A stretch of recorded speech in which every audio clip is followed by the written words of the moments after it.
Welcome to Ctrl Alt Disrupt. I'm Jason Illian. I'm one of the managing directors for Koch Disruptive Technologies. On this podcast, we're often looking at the hidden forces and the stories behind the stories when we talk about creative destruction, innovation, and a number of things that are changing through technology and through our culture. And if you've been breathing for very long, you certainly know some of the iconic companies and technology companies of our time, such as Apple and Tesla and Google. And we hear some of the stories in the media, but what we don't always hear is what happened, who influenced that. And today, I'm very excited to bring you Larry Sonsini, not only a close friend, but somebody that Fortune called one of the most influential and respected lawyers. Now, I'm going to give you a little bit of a heads up. Larry is not just a lawyer. He is a counselor. He's an entrepreneur at heart. And fortunately, I get to call him a friend as well. So, Larry, I want to welcome you to the show. Great to be here. Great to see you, Jason. Thank you. Larry, there are so many directions we could go with this conversation today. But to start, I want to go all the way back because one of the things we talk about at Koch, and certainly on this podcast, is entrepreneurship.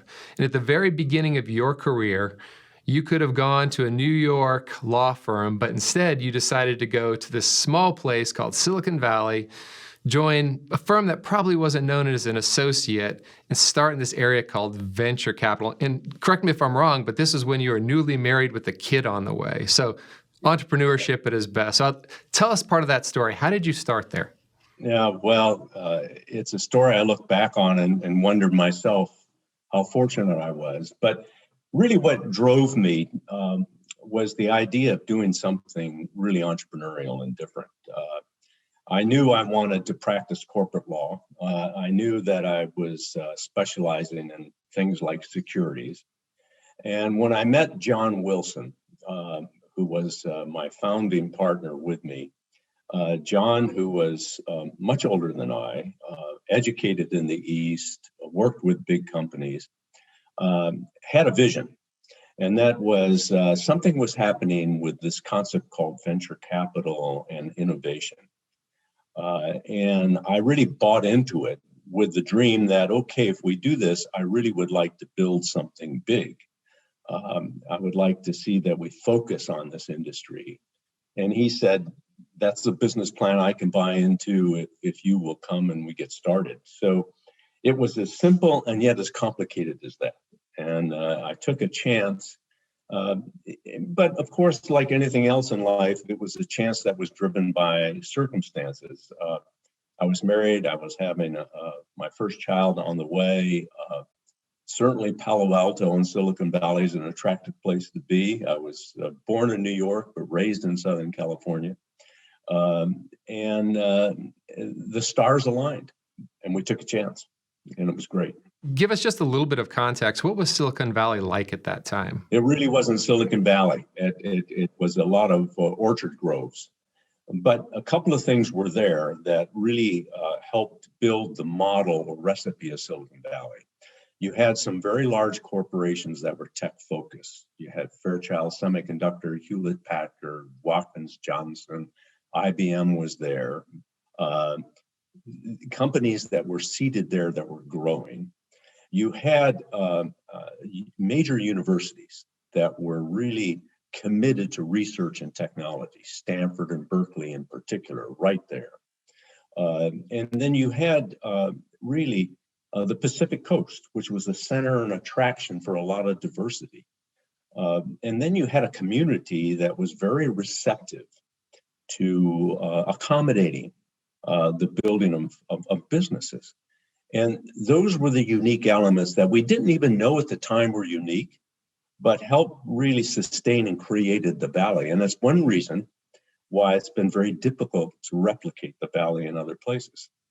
So that's what it was like. And at the time, we started to represent some of the first venture capitalists. I did Kleiner Perkins' first deal. Tom Perkins came to me out of Hewlett Packard. I was a very young lawyer, obviously. He took a chance, but he said, hey, I'm taking a chance. I'm starting venture capital. And it was a snowboard company, believe it or not. Utterly failed. It had nothing to do with technology, but that was our first deal.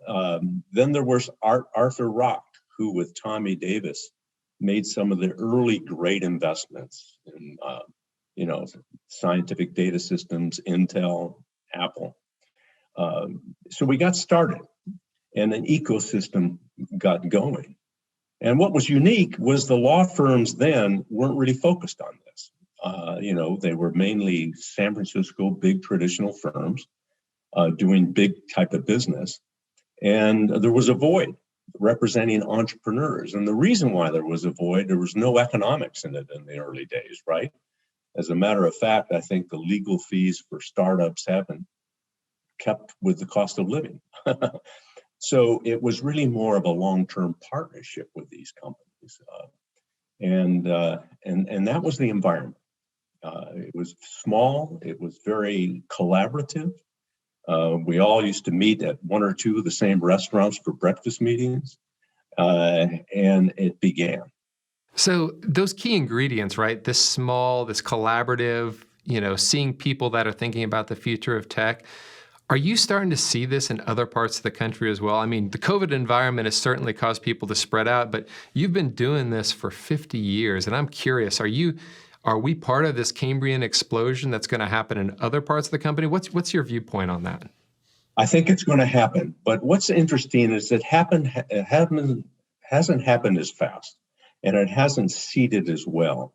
For example, I'm advising a group in Southern California called the Southern California Alliance, made up of university presidents, CEOs of various businesses, and early venture capitalists, trying to get together to figure out how to replicate the ecosystem that's just an hour's flight away in Northern California.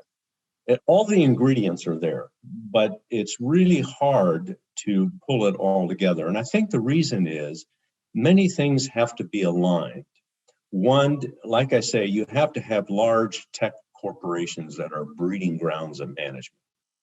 You need significant universities that are committed to technology and research. You need the venture capitalists.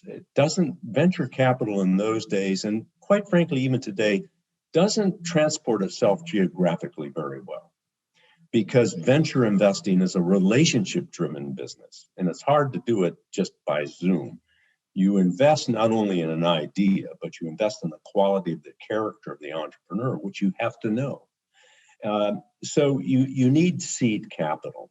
You need a collaborative, connected community. One of the problems that Southern California faces is it's so diverse and spread out with different local governments, with different local agendas, and it's hard to get it all meshed. And I think what made the Valley unique is that this recipe has sustained itself. Now, I have followed other technology centers. We've opened up in Seattle, Utah, Austin, Northern Virginia, Boston. It's amazing how many of them did not scale. Utah, we closed the office. Seattle, on the other hand, has flourished. Austin is coming on stronger. Northern Virginia, we shut down. Boston is vibrant, but it has become more biotech focused, not as diverse as the Valley. So what am I saying? What I'm saying is I think technology is pervasive. I think it will spread and inherit many cultures. But on the other hand, without all the elements there, it's hard to get the scale that you've seen in the Valley.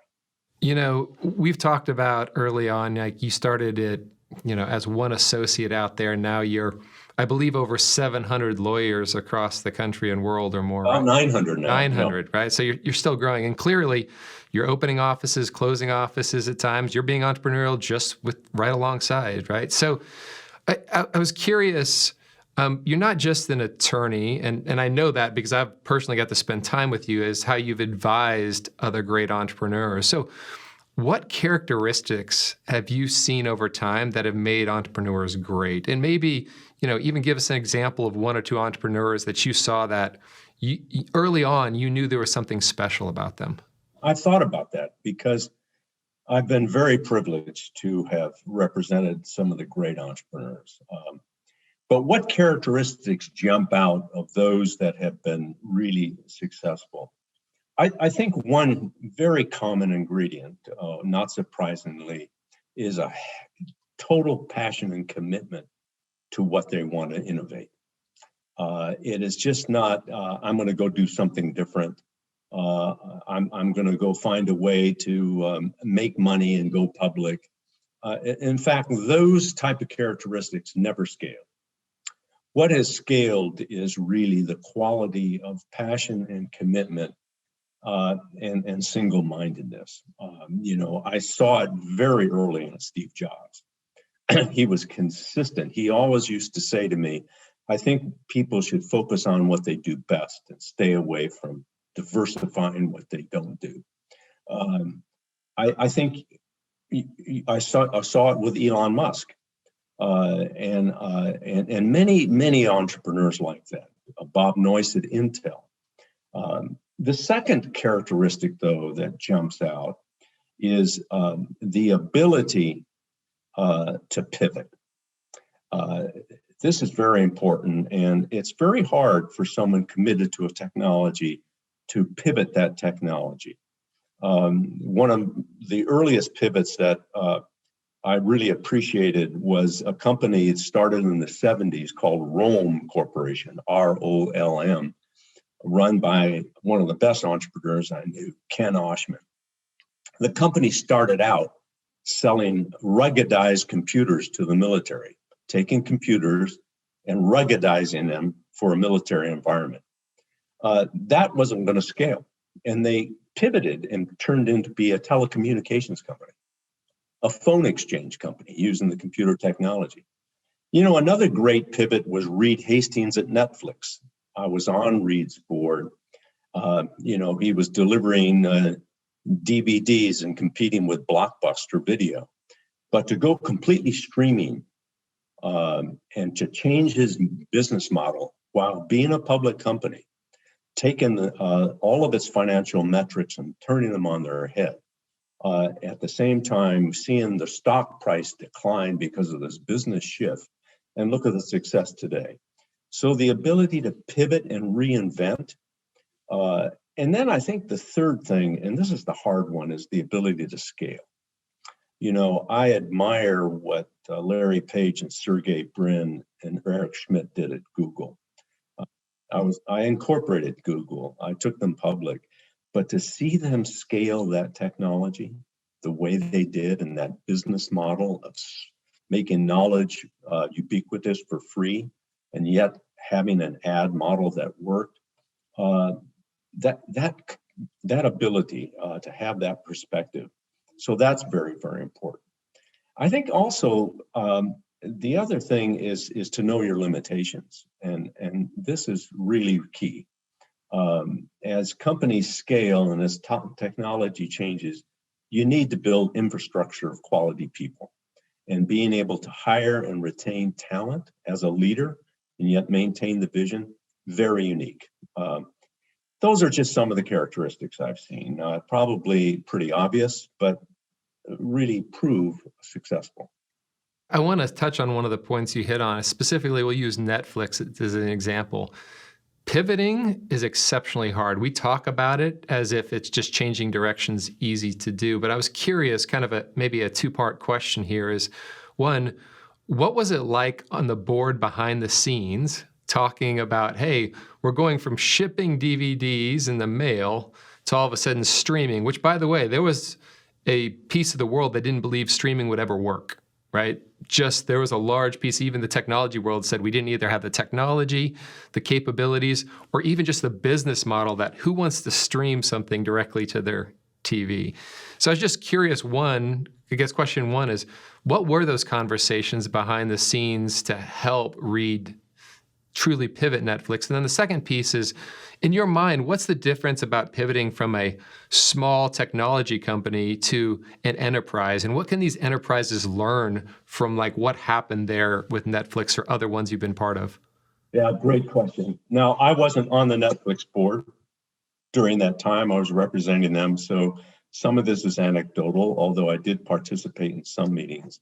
I think, first of all, it was the tone and culture of that boardroom that Reed put together. They were very vision-oriented, venture capitalists and professional directors. They were there with the idea that we are going to build something sustainable. That was the culture. This isn't about a quick fix. This isn't about driving the stock price and making money. It was about evolution, follow the technology. And Reed, who was so perceptive, and was once, I think, a math teacher. But the point is that his thing was follow the technology and time to market. And that was, I understand, the debate. It wasn't that we didn't want to take the chance. It was, is time to market? Is technology going there? Do we have the resources? And once those aligned, that culture of innovation, which was set in that company, was the driver. I've seen other companies that don't have that culture, that were unable and did not want to pivot at all. It was too frightening. But big enterprises that pivot do well, and it's hard. But also, I think a great example is what Charles Koch is doing as Koch Industries. I think Koch Industries is pivoting very well to be really a technology leader. So it's a unique mix of commitment and talent, but culture is very important, set early in the stage of a business plan. I think culture, vision, and people make successes, not technology. When you're giving advice to young investors or even young entrepreneurs about follow the technology and build the culture, how do you also weigh in with, hey, at some point this company's got to be profitable and successful, right? Because this is this interesting tension and balance is, yes, you need to follow the technology. You've got to create the right culture and bring, to your point, the other individuals around you that at Koch, we call that comparative advantage, right? That have complementary capabilities. But how have you been guiding and advising those about at what point should you be making this jump to being more profitable or, continuing to grow on that path? Is that part of the scaling? How do you think about that? Yeah, oftentimes it's determined by the capital needs. Venture capital only carries you to a point, and then its model runs out. It's not going to write bigger checks. It needs to find its exit strategy. And you think of alternative ways of getting capital, but as you move up the capital stack, financial performance becomes disproportionately more important. So if you go to private equity, they're going to focus on things like cash flow and EBITDA and IRR because their constituencies, their limited partners, require that. As you go up the institutional stack, as you think of going public. So immediately, entrepreneurs who are successful begin to learn that it's a natural evolution of growing a company, is that financial metrics ultimately come into play for sustainability. And I think that's very, very critical. I don't think people are going to, the idea that I can keep building a company with losses and still have access to capital is a tough call. My compliments go to Jeff Bezos and what he did at Amazon. I mean, for many years, they ran that without profit, but it was committed to a financially driven penetration of a market. So it lined up with capital. That was only a timing difference to me, not an end goal. What's interesting today is non-financial metrics are now coming into play. We hear about ESG a lot, and what is that, and how does that play to this? How does that generate return? You're hearing a lot today about corporate purpose. Is the purpose of a corporation only to create value for shareholders or other stakeholders? How does that fit with financial metrics and making money? So there are a lot of dynamic trends going on today that are challenging this very much this path. Well, you went right down the path that I want to go to next is ESG. So help define ESG for us today. And As we think about this as both entrepreneurs, because there's many entrepreneurs that listen to this, as well as board members and investors, how should we think about these non-financial, non-technical implications and challenges that come with ESG? Well, ESG in its simplest form talks about environment, social impact, and governance, right? The E, S, and G. It really started out as an investor metric. Many institutions began to believe that in order to try to predict future mega trends and future long-range risks to a business model, you should look at these non-financial metrics that could impact sustainability, environment change, social, labor force management, talent recruiting, succession, supply chain management, data security, those type of factors, governance, independence, transparency. And they put together these metrics and saying that we can evaluate the long-term value creation of an enterprise in part on its financial metrics, but also in part by measuring these other non-financial metric measurements. This has gained momentum into the corporate boardroom. And one of the big struggles today is how do boards deal with ESG? We have to deliver financial performance. How do we measure climate impact? How do we measure supply chain impact? How do we measure transparency? And that's the struggle that's going on. So it is not unusual for companies, executives, and boards to struggle with, what am I supposed to do with ESG? But it is coming. The SEC is requiring more disclosure about ESG. Particularly, the new commissioner has made it very clear they're going to want more transparency on environmental impact. Now, it doesn't impact some businesses, fine. But if it impacts your business, you have to calculate it in. It's a disclosure requirement. And it's working its way into business plans and into boardrooms. And that is to say, if we take a look at social issues, talent recruiting, talent management, labor practices, supply chain management, it goes down the list.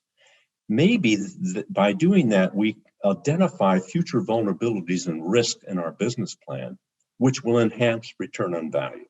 So I think it's real. I think it's something we got to struggle with, but it's not entirely clear.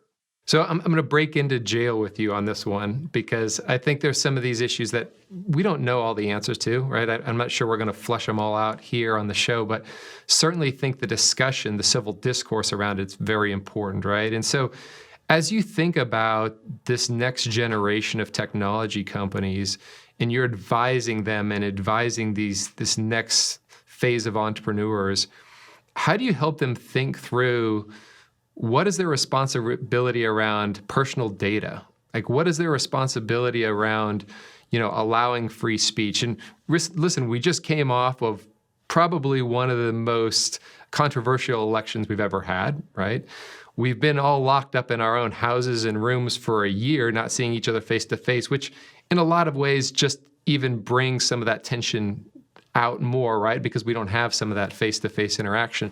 So I'm just curious, as you think about what are the responsibilities of big tech companies and small tech companies as they come around data privacy and free speech? It's a great, great question, and it's one that's very, very current. And one of the major issues in corporate governance today is this issue that ranges from corporate purpose to the role of many platforms that deal with social media and content that influences people's lives, their conduct, their culture, politics. And, there's a lot of debate going on, and it's broken down into several parts. One part is regulation of these social media and content. We know that is a current hot issue. In fact, there was an article in the New York Times today about the Communications Decency Act, Section 230. That act or that provision basically provides for no liability to a platform for the content on its site, with certain exceptions dealing with sex trafficking and intellectual property and that kind of thing. It's a whole issue of reducing litigation and reducing regulation of free speech. And it really punts the issue to the private sector to manage its platform. The debate on Section 230 is whether it should be carved back. Should there be exceptions? Should there be penalties for certain disinformation? Should there be rules about speech that incites bad activity? It's a debate between free speech and regulation. I personally think that we should leave it more to the private sector, that we shouldn't overregulate that I think that Section 230 is important. But we see change coming. It's coming a lot from Europe. Europe has a draft out.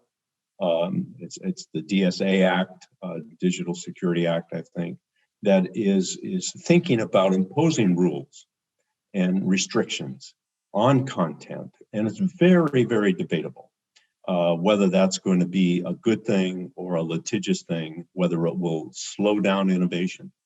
And it's a tension with free speech. So I think that issue is a current issue to stay on top of. We are debating this in Congress today. We are debating it in the boardrooms. What is our role here? And this leads into the other part of the question, and that is almost corporate purpose. It's also the other side of the coin of ESG, and that is, what is the responsibility of a private, public, for-profit corporation to monitor its impact on society? We, for example, have a fiduciary duty law in this country that governs our corporations, that the primary interest is to develop shareholder value. That premise, which comes out of some thinking by Milton Friedman in the 1970s, is being challenged today. The Business Roundtable is challenging this so-called shareholder primacy standard, saying that boards have a fiduciary duty to all stakeholders, not just shareholders. Well, how does that generate returns? And how do you measure impact on stakeholders? How do you keep executives on track? How do you reward performance for that? How do you correlate stakeholder interests with shareholder interests?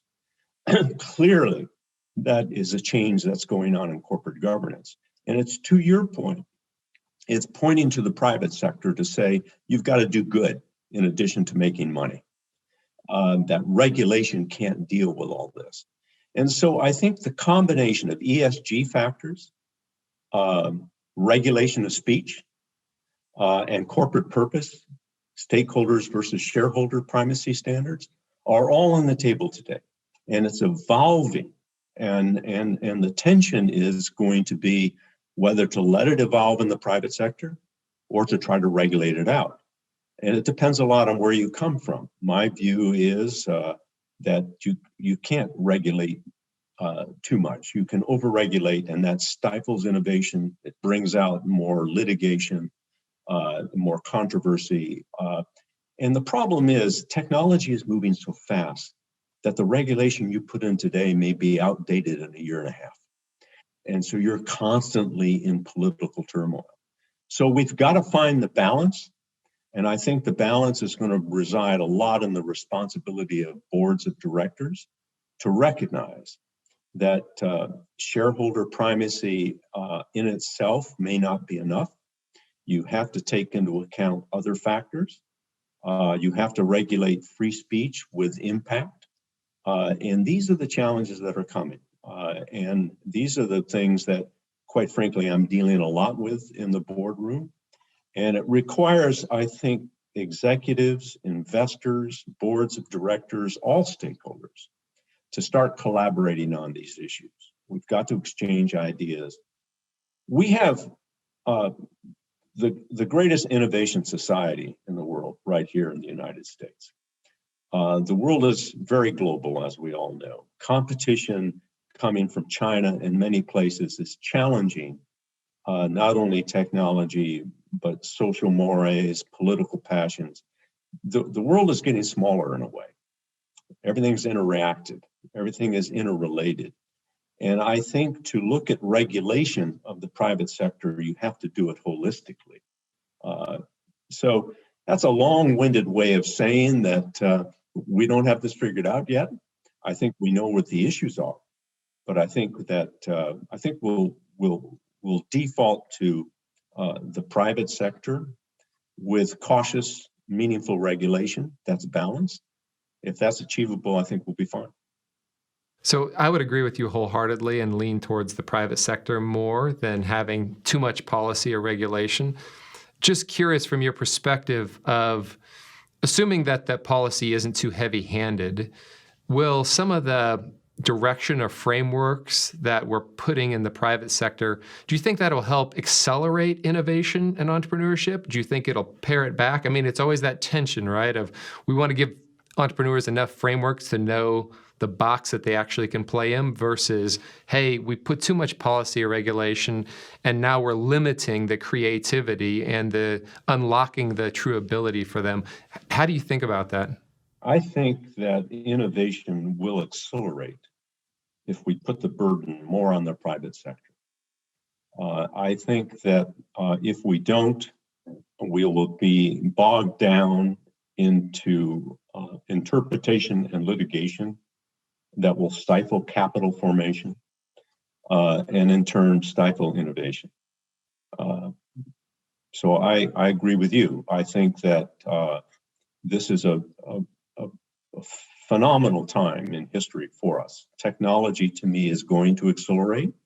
I think that the COVID environment has accelerated many technologies that were coming anyway and has stymied many old technologies that we knew were going to die anyway. I think the abruptness of that change, accelerated by the pandemic, has hurt many people, has left many of us behind, has widened the gap, and that has put political pressure and policy that is now being focused on the private sector. I think we got to step back and ask ourselves, let's figure out what's happened here.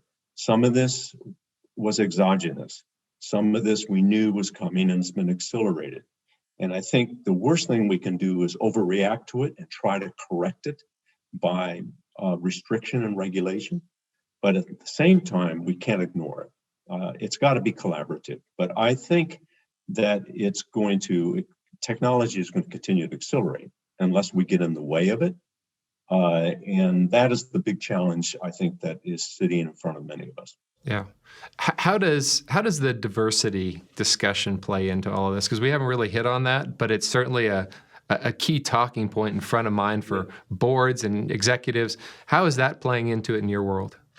Well, the unique thing for me is that Silicon Valley was based on diversity.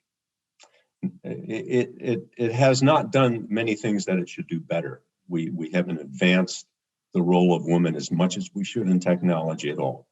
We haven't advanced many minorities. But the fact of the matter is, it was always a diverse environment. People used to say more than 30 different languages are spoken in the Valley. I have represented entrepreneurs from China, India, Russia. It has been a melting pot culture of diversity. And so the idea that we should be more inclusive, the idea that we should be more proactive for certain minorities, for women, it should have come much earlier. It really is. It's very important because diversity enhances value in the long run. I've seen many environments. The most diverse environments give the best thought.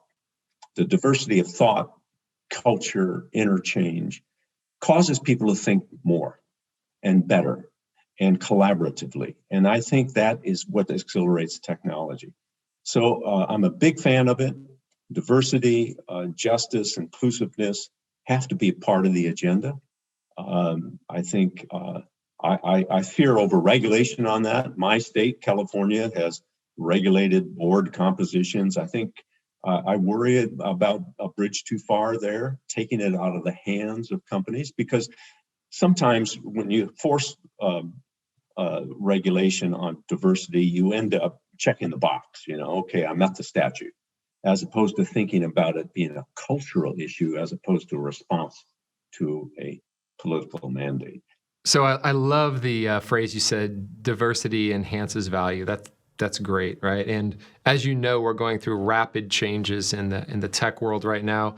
So to kind of take a slightly different path here about the changes that are happening is speak to us from a legal and also an experience perspective of what's going on in the world with SPACs right now, the changes that are happening, and what is that going to do to the investing world of how we think about investments, where all of a sudden companies that you thought were a Series B or A may SPAC, or companies that are, may not hit profitability for 5 years may SPAC. What does this do to the private public markets, and how should we start thinking differently about this? I think of SPAC as being just an evolution of a number of factors that have come together. One, we've had a limited public market. Quite frankly, the number of listed public companies in the U.S. is lower than it was 15 years ago. We have had higher barriers to getting to public. One of the reasons being that business plans of technologies today are longer term. It takes longer to scale and to prove proof of concept. So companies were staying private longer. I remember, when I was doing IPOs in the 70s, 80s, and 90s, the old adage would be you get public within 5 to 7 years, right? Today, it's 12 to 15 years. It's just prolonged. Some of it is due to the capital markets, but it's also due to the amount of capital available in the private market. You don't need to go public too early to raise capital. There is so much private capital available, and it's become very diversified. In fact, one of the changes I've seen over the last 50 years is the diversity of capital. It all used to be venture capital, but now venture capital is just a small slice. You have angel investors, venture capital, you have family offices, you have private equity, growth equity, institution, and now you have SPACs. And a SPAC is nothing more than another capital formation. It's raising capital from public institutions in a public market, put to use in a de-SPAC transaction, which is no more than a financing or an IPO, de facto IPO of a company. Now, the reason why it's caught on and has merit is when you do a SPAC, when you do the de-SPAC transaction, that is to say you acquire the company in exchange of securities. So the company looks almost the same, except now it's got capital and it's public. When you do that, you put out your forecast, your projections. If you look at these transactions, you talk about where you should be in 3 years with your business model. A traditional IPO, we show no projections. So it gives the investors a look at the future. And it's because most of these SPAC companies can't quite get public the other way. They don't have the traditional metrics in place or the capital to sustain a public financing. So it's become another exit strategy, but also less of an exit strategy than a financing strategy to help scale. Now, I do think that we have a lot of them out there. I do think that it's not going to go on forever because it's very capital driven. We're tweaking them now in terms of the promote and the sponsor carry and the terms. But to me, it is just a combination of a lot of capital needing to go to work and trying to figure out how. The need to get into the private sector earlier by institutions. The need of these business plans to take more time to scale. They just need time to support. They don't have the financial metrics. Many SPACs aren't positive EBITDA or positive cash flows, and yet they're public. It's kind of a de-risk of an IPO, if you will. So I find it more evolutionary as opposed to startling. I think it will balance itself out over time. but it's a combination, in my mind, to many of those factors. And I think, lastly, it points out that a lot of alpha return is really being generated more in the private sector and the public sector. And so it forces capital to go there. It's a great time to start a company and to manage a company for scale, notwithstanding the regulatory challenges, notwithstanding corporate purpose, sustainability, ESG, free speech, all of that. Those are definitely issues that have to be managed wisely by an entrepreneur. But it's a great time because technology is very pervasive. And I think the US in particular has the combination of factors that could make entrepreneurialism very successful. And I expect that this post-COVID world, to me, in a way, we had the roaring 20s after the 1918 Spanish flu. I think we're going to have the roaring 20s after COVID-19 in technology. Well, you bring up a great point. I remember if we think back, and it feels like a long time ago, but it really wasn't, March 2020, we had no idea what was going to happen to a lot of these privately held tech companies, right? People, I don't want to say they panicked, but there was a lot of tech companies wondering if they had enough capital on their books. Venture capital and LPs were wondering, how are we going to fund this? How long is this pandemic going to go? And we certainly came out of this on the other side of roaring, to steal your word. We came roaring out the other side. Valuations have taken off. Companies are accelerating. We're putting more money in the capital markets. I agree with you that from a SPAC perspective, I think it's another vehicle. And I actually think it makes sense from a perspective of, in terms of allowing everybody to have access to some of the companies earlier on. That is a favorable position for all investors, both public and private, as well as, some of these companies are going to need more capital than they've ever needed before, right? Because we're not just making an app on the phone anymore. We're trying to disrupt another industry. So it's a long-winded way of saying, okay, we came roaring out of here, high valuations, lots of money, more SPACs than you can count. Are we in a bubble? Is this going to recorrect in your mind? Or how should I think of it? You've lived through many of these cycles. Does this feel similar or does this feel different? Feels different. We may have some financial bubble here and there. But what feels different to me is the technology that's coming. When you look at 5G technology and its impact throughout industries and infrastructure, software, hardware, semiconductors, that is going to be huge. When you look at artificial intelligence affecting every form of life activity, when you look at the power of the cloud computing and how that accelerates business models at a lower cost, when you look at what's happening in biotech, it's accentuated by the COVID response, which has been phenomenal if you think about it, the development of vaccines in the period of time that we did. This type of technology, to me, is very sustainable. It's not just what's new today. It's very evolutionary, and at the same time, revolutionary in part, but more evolutionary. So I see technology expanding. I see every company, every major corporation for profit in one way or another is going to be a technology company. And we are digitizing everything. We live in a very digital, personal, virtual world. And we're just in the early stages of it. And that's why I think we see the political pressures we do see, because I think we are being very disruptive. I think it is causing gaps in income and it's polarizing. And we see it in our political environment.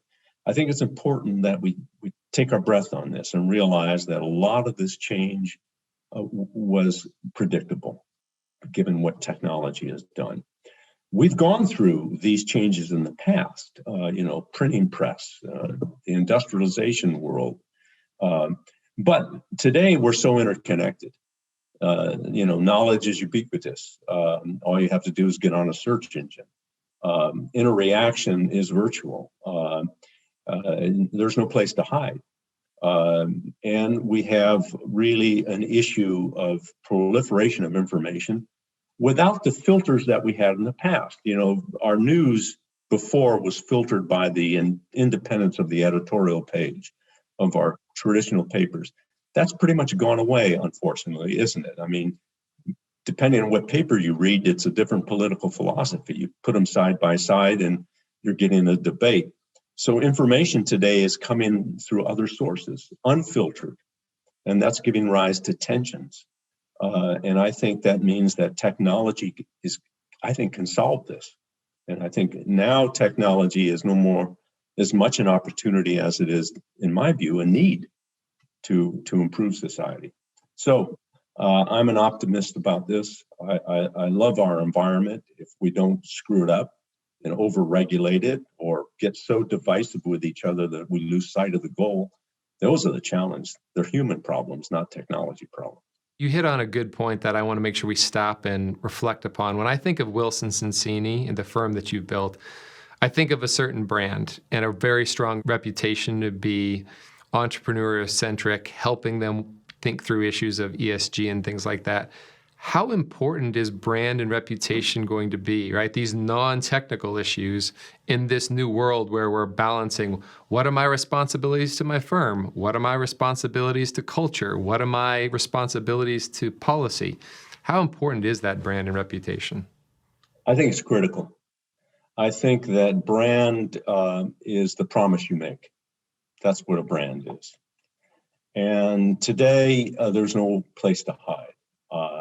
If you are going to build an enterprise today, you've got to be prepared to meet the public challenge, whether it's corporate purpose, whether it's ESG, whether it's diversity, it doesn't matter. And therefore, brand is an implied promise of who you are. And in a world of so much information and disinformation, who you are is important. So I think brand is critical, and it's different than the old days. We used to think of brand as being a marketing tool. To me, it's not that anymore. It's a communication tool of who you are, what you intend to be. And I think you're going to have to focus more and more. Every entrepreneur in building a business is going to have to focus more and more on that brand. That, how am I to be thought of? And what is my culture? It's going to be important to attracting talent. Many young workers today are deciding to go with enterprises where they believe in the culture and the brand as opposed to how much pay they get. What is your position on diversity? What is your position on stakeholder interests? Where do you stand on ESG? Non-financial metrics. Questions are being asked that weren't asked in the past. So I think brand is the tip of the spear, and I think it's critical. Knowing all the challenges that we have in culture and in finance, and how do we solve real world problems, right? Because at the end of the day, Koch Industries, but not just Koch, a number of other investors want to make an impact in the world. They want to solve problems that actually make people's lives better, give them more solutions, give them more opportunities. So if we see it through that lens, what technology or field are you really excited about that you think has the potential to have significant impact on our society and can really, push the ball forward on how we make people's lives better? Well, I think it's not so much a technology, but a philosophy. And I think what Charles Koch is doing at Koch is a perfect example. His whole philosophy of empowering people. And by empowering people and advocating collaboration among diverse environments, to me is a wonderful tool to use to deal with this. I think technology carries us only to a point, but technology has given us the tools really to empower people. It's given us the ability to, make ideas pervasive and collaborative. I think where we get in trouble is if we get polarized. Where we get in trouble is if we get divisive. I think where we get in trouble are with identity politics, tribalism in politics. I think where we get in trouble is where we really forget that we all are interdependent. I think if we get isolated, I think if we get too nationalistic, what we do is we miss the opportunities. So I think corporations can be helpful. I don't think government can do it all in this world today because of so much information, so much data. I think that all of us have a responsibility, and I think that's what's creeping into the boardroom, and that's not inconsistent with building profit. That's not inconsistent with creating shareholder value. As a matter of fact, I think it only correlates and enhances long-term value. So, I think what Charlie's doing with Stand Together, for example, it's really a culture of diversity, empowerment, responsibility, collaboration. I think those factors are going to be critical. That, coupled with advanced technology that's coming and is here, gives us a great opportunity going forward. But it's going to be challenging. We need to balance regulation. We have to understand the political world. We are a political animal. So it's not going to be easy, but I'm excited about it because I'm optimistic about it. And maybe that's because I've lived all my professional life, 55 years of representing companies. And I begin to realize at the end of the day, the quality of character, the quality of collaboration is ultimately what distinguishes the winners. Sure. And I think that's what we got to work on. Yeah.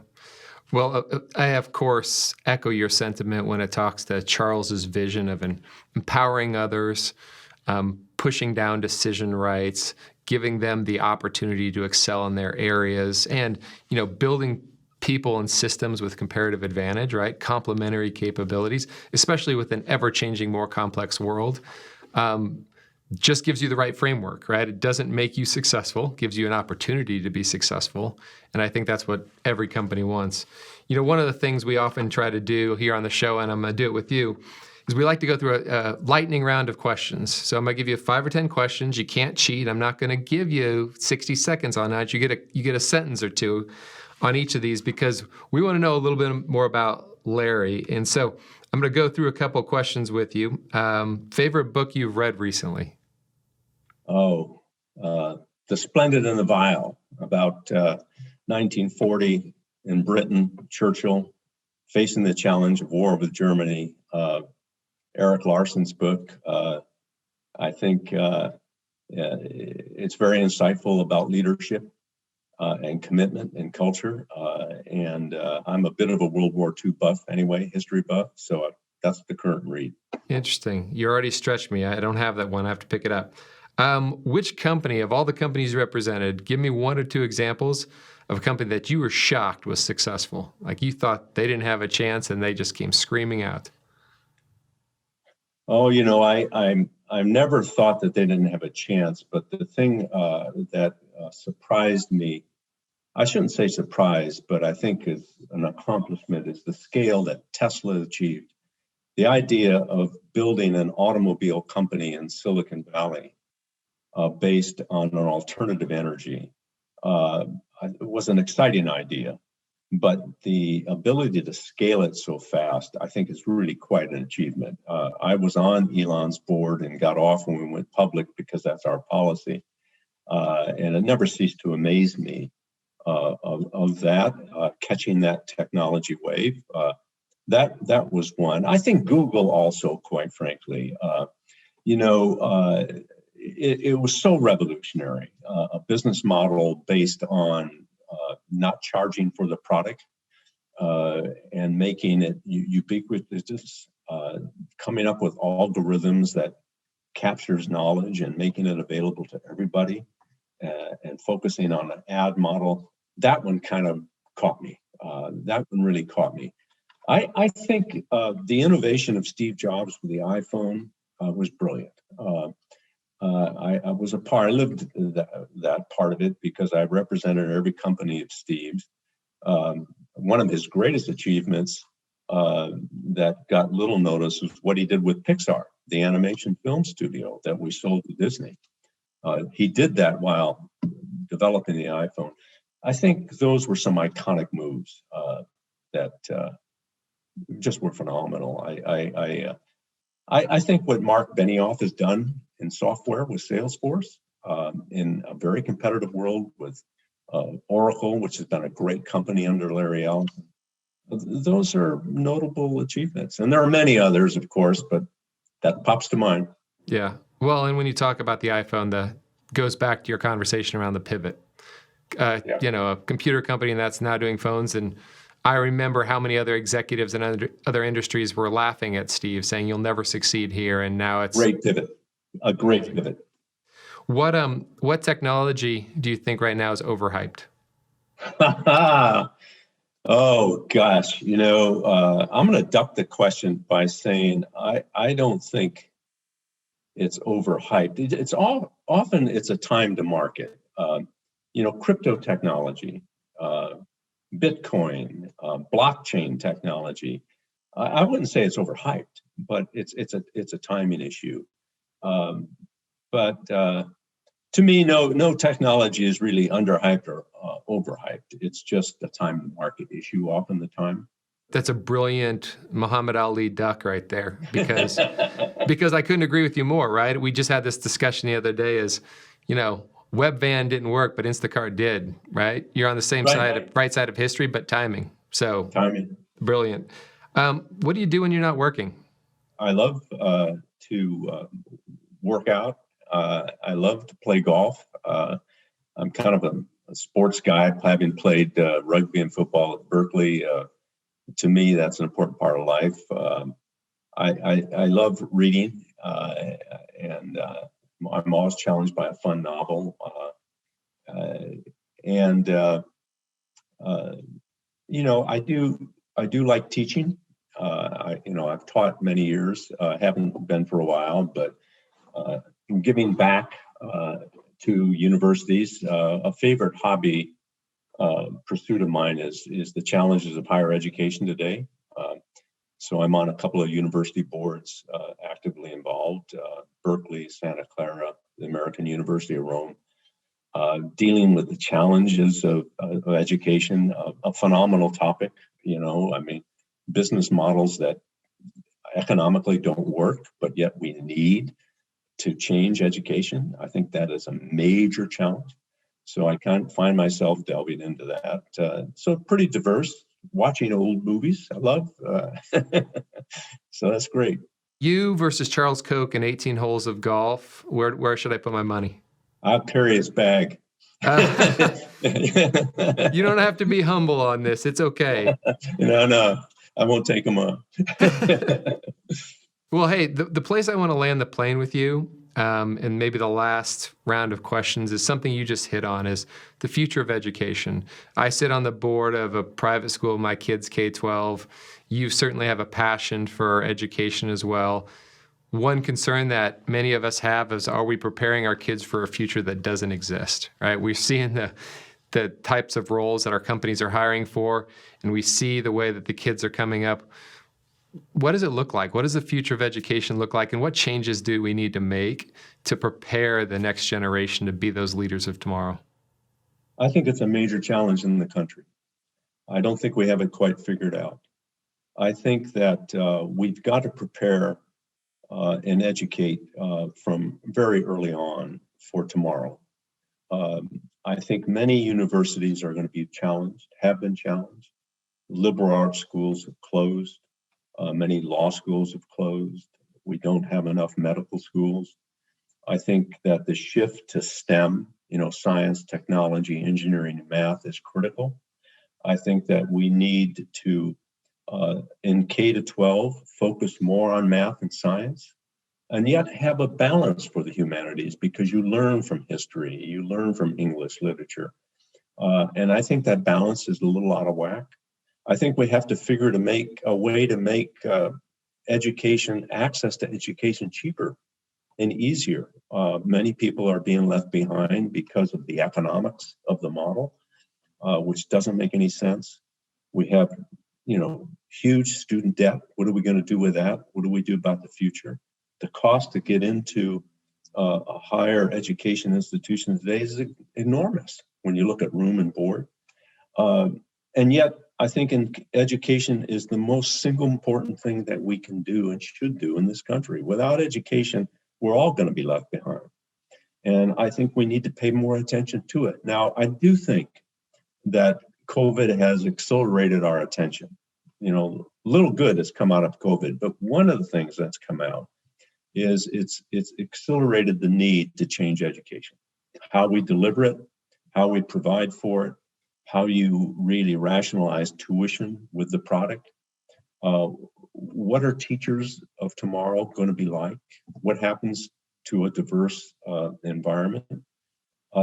So I'm, quite frankly, very much focused on that. I know that Charles is too. I think that all of us could do more. I applaud the fact that you're involved.